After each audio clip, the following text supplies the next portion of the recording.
Bugün Lütfiyeciğim ne Bolen Meraklı открытка yapacağımız milli bayrak gününe bağışlamayı. Sürt kızım Elçigünüm.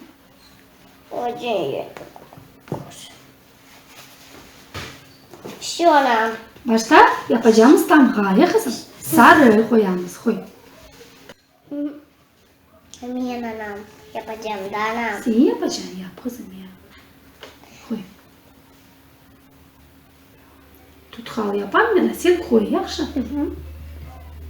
Böyle. Sarısından koy.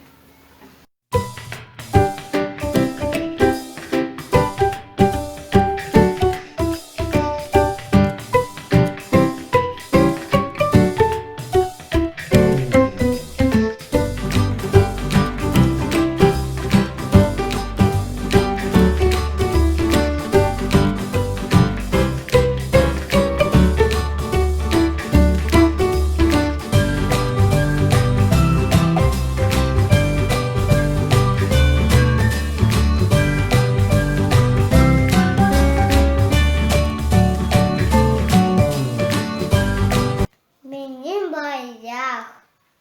Değerlendir bize göster. Benim bayrak.